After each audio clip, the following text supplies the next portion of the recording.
গীতা করে সুবহানাল্লাহ। 3 নম্বরে বলেছেন আল মাসিয়ু ইলাল মসজিদ ফি যালাম, রাতের আধারে মসজিদে যাওয়া সওয়াবটাকে আমলটাকে আল্লাহর কাছে পৌঁছে দিতে ফেরেশতারা পাল্লা কাটে। তা আজকে তো আর অন্ধকার নেই, ইলেকট্রিকে সয়লাভ হয়ে গেছে, যেখানে যাবেন আলোয়। তো যাক, আলোয় মসজিদে যাচ্ছি, যদিও রসুল বলেছেন অন্ধকারে মসজিদে যাওয়া আমলটাকে আল্লাহর কাছে পৌঁছে দিতে ফেরেশতারা পাল্লা কাটে। তো আমরা আলোয় যাচ্ছি, তারপরেও ওই ফজিলত থেকে বঞ্চিত হব না। তো আমার এই দুটো কথা, একটা মসজিদের দিকে বেশি করে পা চালানো আর আধারে মসজিদে যাওয়া, এই দুটো আমার আজকের আলোচ্য বিষয় নয়। আমি শুধু হাদিসটাকে কমপ্লিট বলার জন্য এই দুটো বললাম। মূলত বলতে চেয়েছি শীতের সময় সুন্দর রূপে উজু করার আমল আল্লাহর কাছে পৌঁছে দিতে ফেরেশতারা প্রতিযোগিতা করে।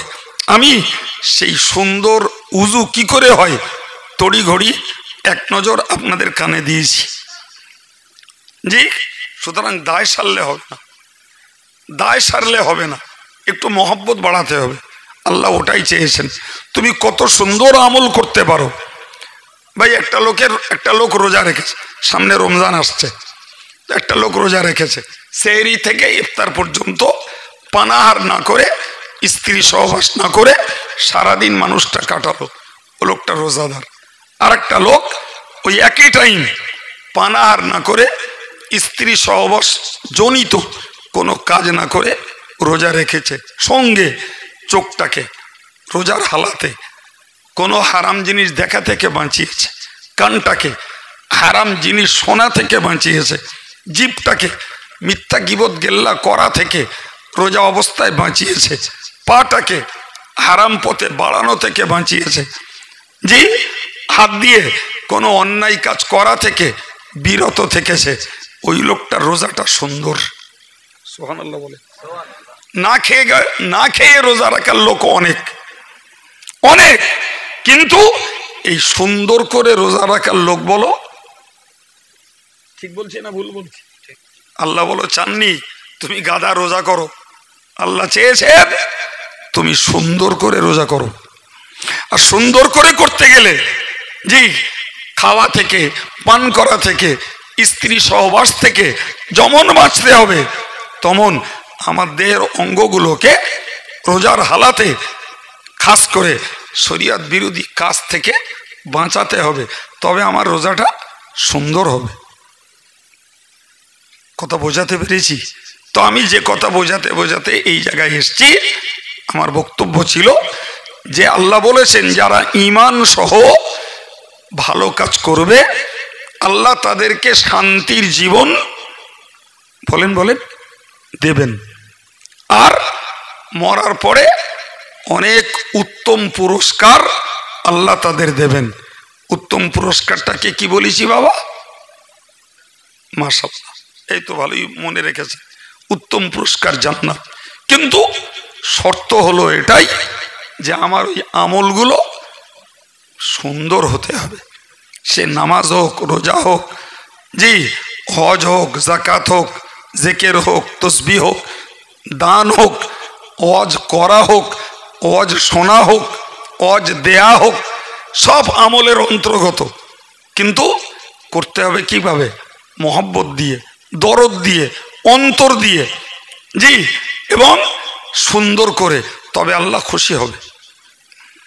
সম্মানিত ভাইরা আমার, নবী সুলাইমান আলাইহিস সালাম আল্লাহর কাছে বলতেন, আল্লাহ ওয়ানা আমালা সালিহান তারদা, আল্লাহ তোমার কাছে আমি দোয়া চাইছি, তোমার কাছে ক্ষমতা চাইছি, আল্লাহ তুমি এমন আমল আমাকে করতে দাও যে আমলে তুমি সন্তুষ্ট হবে।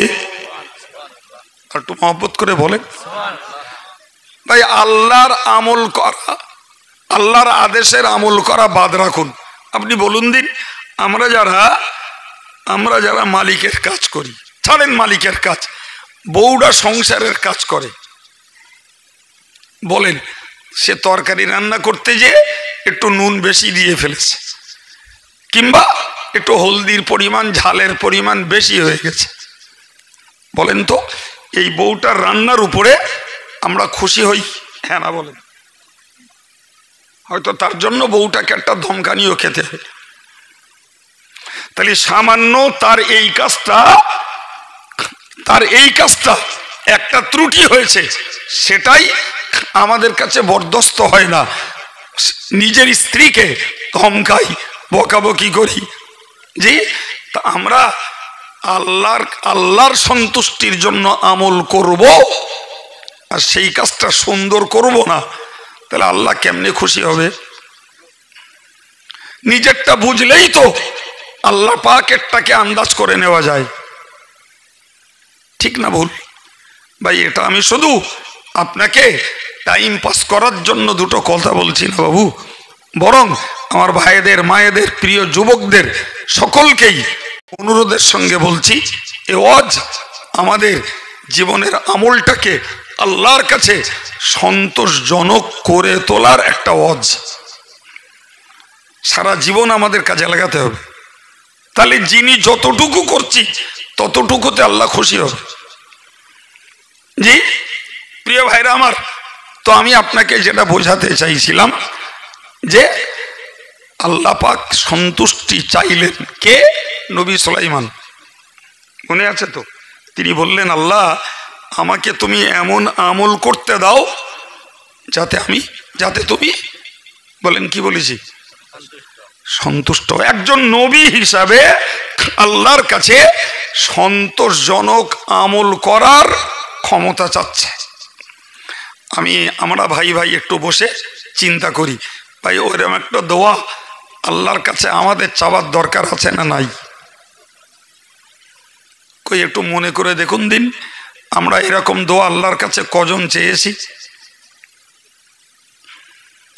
মনে হয় খুব বেশি লোক পাবো না। ভুল হয়ে যাচ্ছে আমার বলা?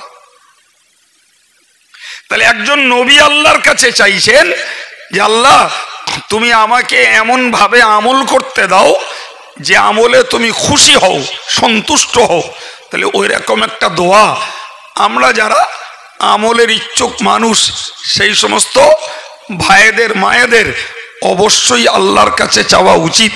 আল্লাহ আমরা যতটুকু আমল করি আল্লাহ তুমি তাতে সন্তুষ্ট হও, অথবা যেভাবে আমল করলে তুমি সন্তুষ্ট হও সেইভাবে আমাদের আমলটা করতে দাও। কি গো, দোয়া চাইতে হবে না? হবে না? সম্মানিত ভাইরা আমার নবী নিজে আল্লাহর কাছে চাইতেন, আমার নবী নিজে চাইতেন, আল্লাহুম্মা ইন্নী আলা যিকরিকা, ও আল্লাহ তুমি আমাকে সাহায্য করো আমি যেন তোমার জিকিরটা করতে পারি। সুবহানাল্লাহ। আমার নবী চাইতেন। হায় রে, আমরা চাই না যে আল্লাহ তোমার জিকির করতে পারি, তুমি একটু সাহায্য করো। যদি আল্লাহ এইরকম একটা দোয়া আমাদের কবুল করতেন, ভাই আমাদের অনেক সময় অপচয় হয়, ফাও নষ্ট হয়। ওই সময়গুলো আমাদের একটু জিকির করার মন চাইতো।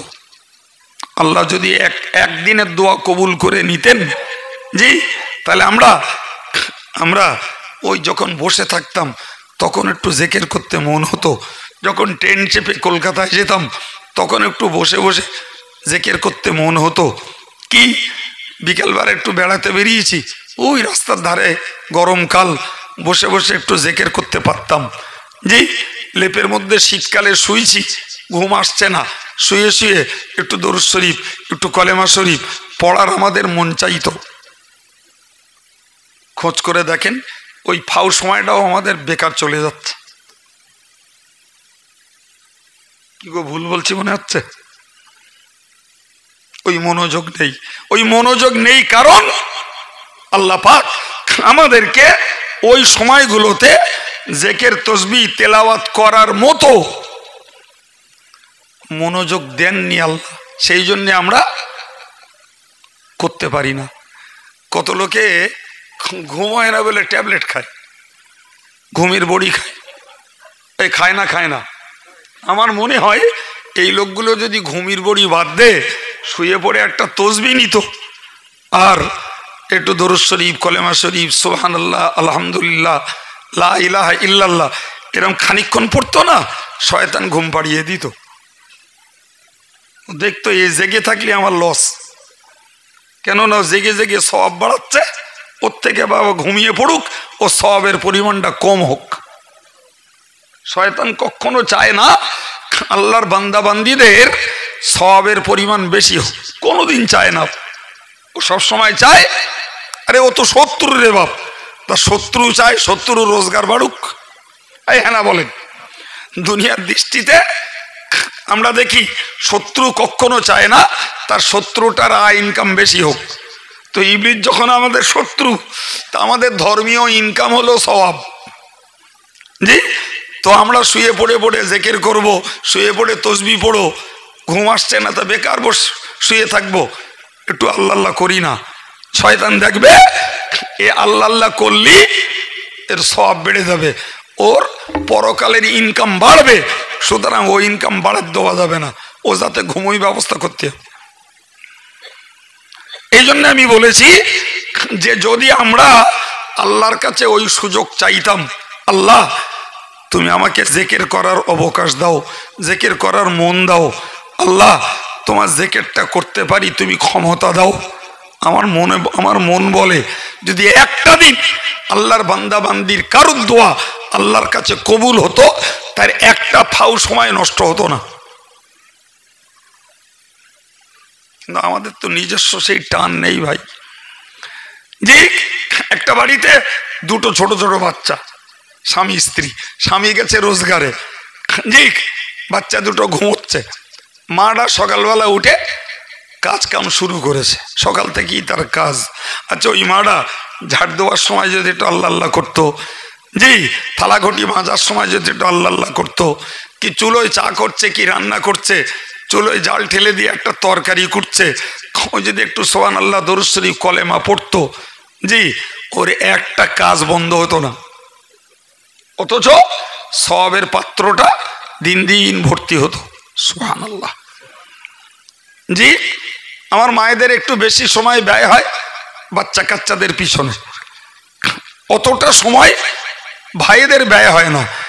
ভাইদের কাজের পরে বাকি সময়টা ব্যয় হয় চার দোকানে, গল্পের আসরে, আর দেশে ভোট আলি, ভোটের মঞ্চে মাচায় উতি শেষ। এই হ্যাঁ না বলেন? তো ছেলেরা যত ফাউ সময় পায়, মেয়েরা অত ফাউ সময় পায় না, কারণ ওদের ওই ফাউ সময়টা বেশি করে ব্যয় হয়ে যায় বাচ্চা কাচ্চার পিছনে।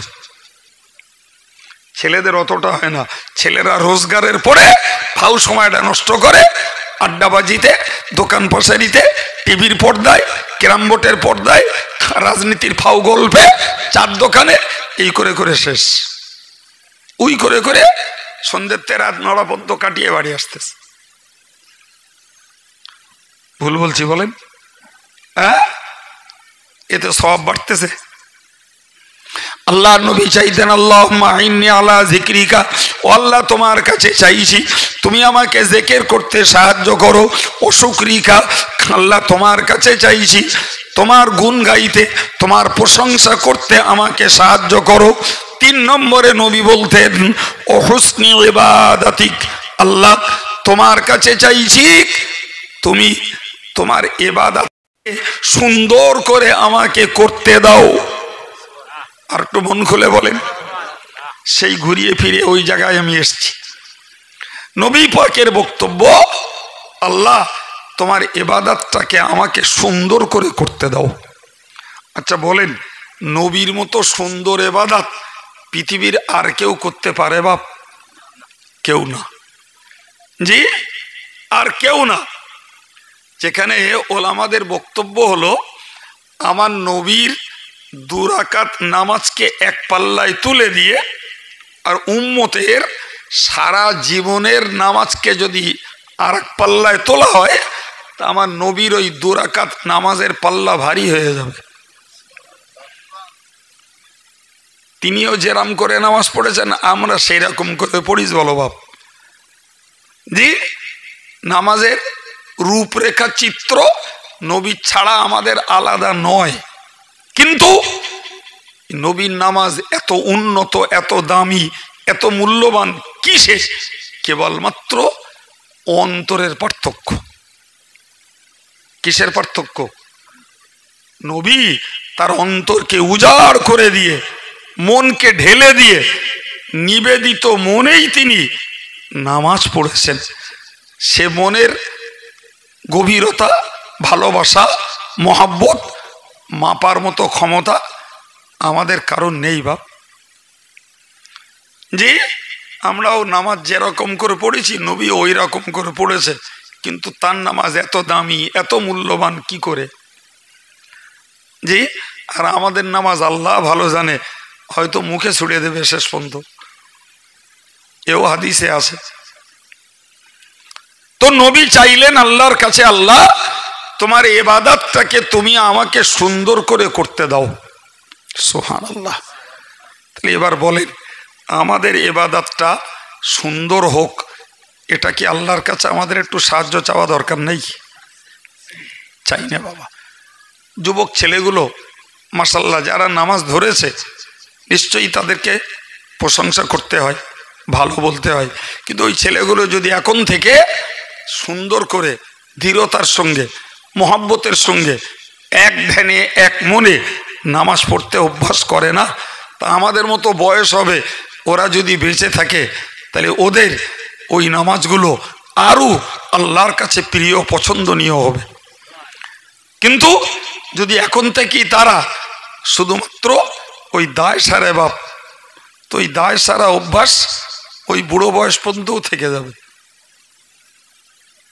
এটা একটু পাল্টাতে হবে, তবে আমাদের ধর্মজীবন কিছু উন্নতি হয়েছে, ধর্মজীবন কিছু উন্নত হয়েছে বলে প্রমাণ হবে। প্রিয় ভাই, তো আমি সেই গোড়ায় আলোচনা শুরু করেছিলাম, জি কি দিয়ে? শিক্ষায় শান্তি নেই, অর্থ বেশি, ওতেও শান্তি নেই, বড় রাজনীতির নেতা, তাতেও শান্তি নেই বাপ। শান্তি রয়েছে একমাত্র আল্লাহর হুকুম পালনের মধ্যে। সুবহানাল্লাহ বলেন। আল্লাহর হুকুমকে, আল্লাহর নামাজ কালামকে, জিকির, তাসবিহ, কোরআন তেলাওয়াত, যার যেটার যোগ্যতা রয়েছে, যত মন দিয়ে, যত মহব্বত করে, যত আন্তরিকতা দিয়ে, দরদ দিয়ে যিনি যত করবেন, ওই মানুষটা না খেয়েও শান্তিতে থাকতে পারবেন। ওই মানুষটার টাকার অভাব, তারপরেও তার মনের শান্তি থাকবে। ওই মানুষটা রোগ ব্যাধিতে পড়বে, তাতেও মনের শান্তি হবে। আমার কাছে কোনো কোনো লোক বলে, হুজুর নামাজ কালাম পড়ি, নামাজ কালাম পড়ি, তবে মজা পাই না। কি পাই না? মজা, তৃপ্তি। আপনি জানেন, যারা পীর বুজুর্গ, যারা পীর বুজুর্গ, তারা বাস্তবে উপলব্ধি করে বলেন, একটা মানুষ যখন তার ইবাদতে, তার নামাজে, তার জিকিরে, তার তাসবিহতে মন উজাড় করে দেয়, তো ওতে যা মজা পায়, রাজা বাদশার দরবারে ওই রকম মজা নাই। কি বুঝলেন? আল্লাহর ইবাদতে যত মনে তৃপ্তি আছে, যত মনে মজা আছে, রাজা বাদশার দরবারে যেখানে খাওয়া পরা আর রূপ সৌন্দর্য আর চিকচাক আর ঝিকঝাকের অভাব নাই, ওই জায়গায় ওই মজা নেই। আল্লাহর ইবাদত যারা মহব্বত করে করে, এর ভিতরে যে মজা আছে, কথা বুঝতে পারছেন কি? হ্যাঁ, তো ভাই ওটা শুধু এরকম শুনেই জোগাড় করা যাবে না বাপ। দিনের পর দিন মনটাকে সেতে ঢেলে দিতে হবে, তাহলে একদিন ওই রকম একটা জায়গায় আল্লাহ আমাদেরকেও পৌঁছে দেবেন ইনশাল্লাহ। বলেন, আর একটু মহব্বত করে বলেন। আমার আল্লাহ কোরআনে বলেছেন, আলা বিযিক্রিল্লাহি তাতমাইন্নুল কুলুব। ও আমার বান্দা বান্দি, তোমরা মনে রাখো, আলা বিযিক্রিল্লাহি তাতমাইন্নুল কুলুব। ও আমার বান্দা বান্দি, তোমরা সতর্কতার সঙ্গে শোনো, আল্লাহর জিকিরে রয়েছে মনের শান্তি। আল্লাহর জিকিরে মনের শান্তি। জিকির মানে বলো শুধু আল্লাহ আল্লাহ করা না বাপ, এই আমরা যেটা বসে আছি এটাও জিকির।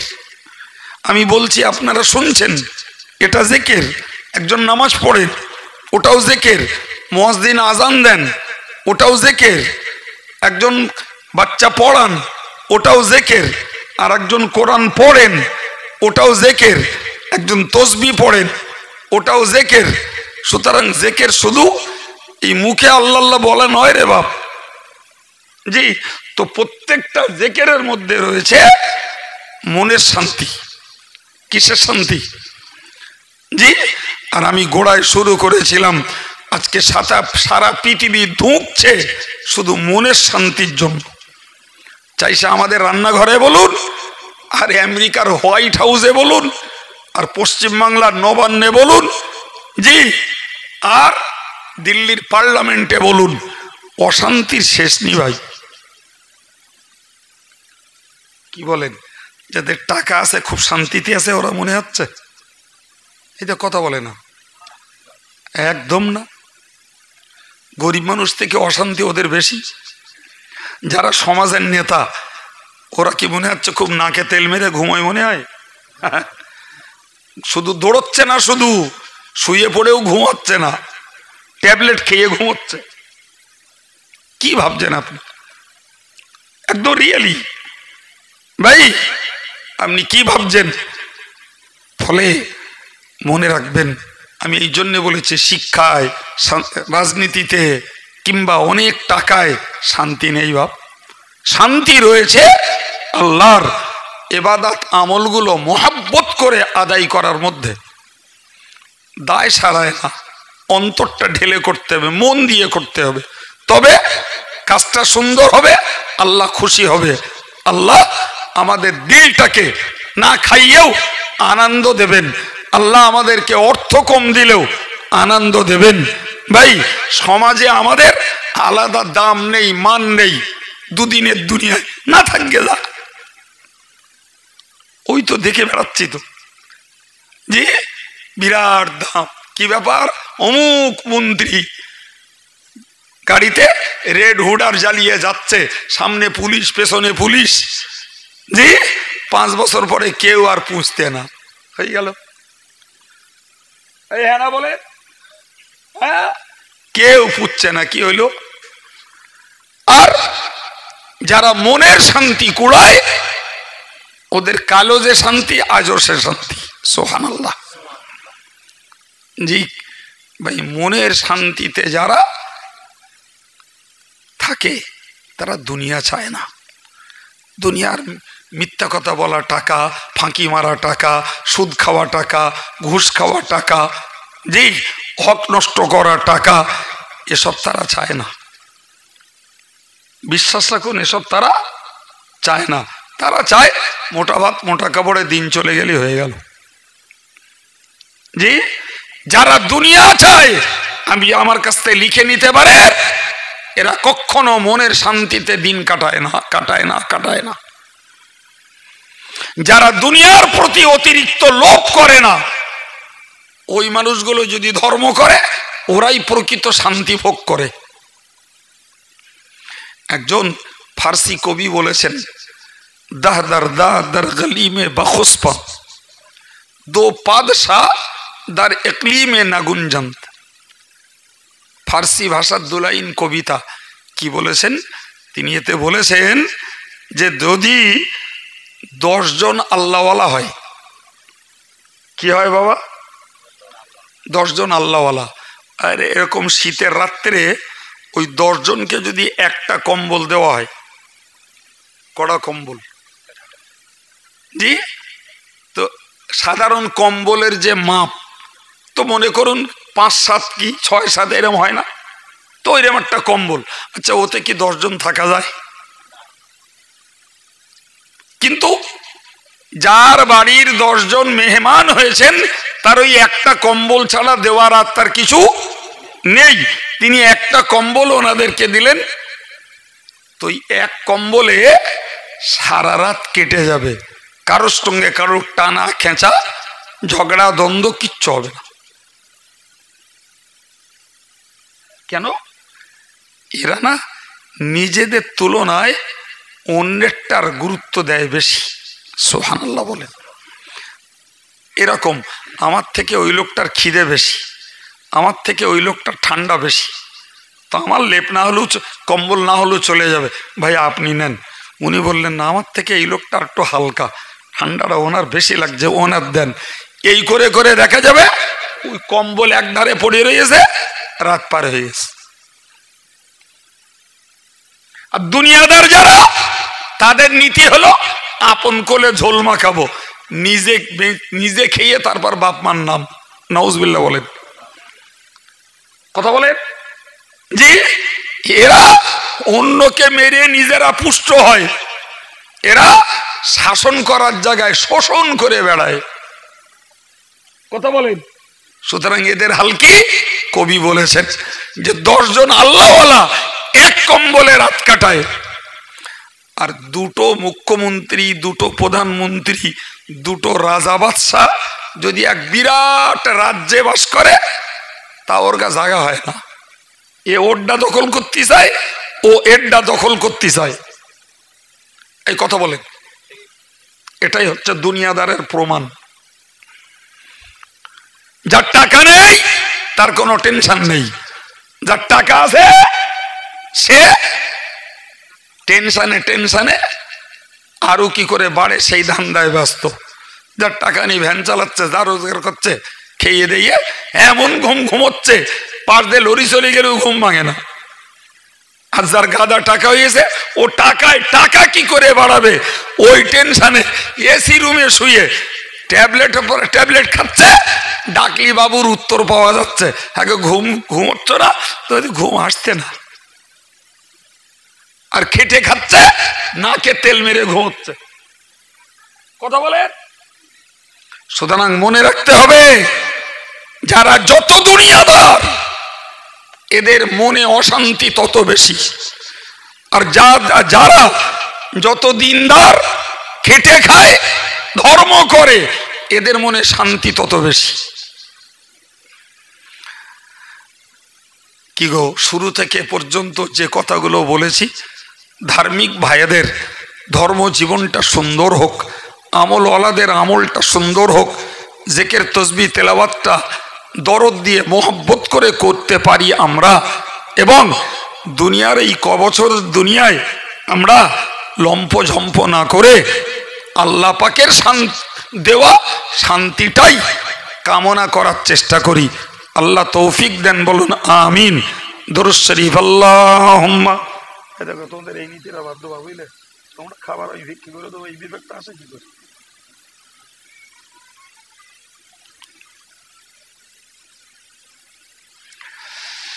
আল্লাহ। সম্মানিত ভাইরা, যতটা কথা আপনাদের মতো জ্ঞানী গুণী সামাজিক মানুষদের কাছে বলার চেষ্টা করেছি, যদি এতে আমার ভাইদের মায়েদের একটু উপকার হয়, একটু যদি মহব্বত বাড়ে, যদি ইবাদত আমলগুলো একটু আন্তরিকতার সঙ্গে করার মন তৈরি হয়, তাহলে আমার কষ্ট করে বকা, আপনাদের মূল্যবান সময় ব্যয় করে বসা, গ্রামবাসী ভাইদের মায়েদের দানে তৈরি এই সুন্দর পরিবেশ সকলের জন্য নাজাতের ওসিলা হবে, বলুন আমিন। তো আমি আমার আলোচনায় টানছি, তবে ছেলেরা বিগত বৎসরেও আমার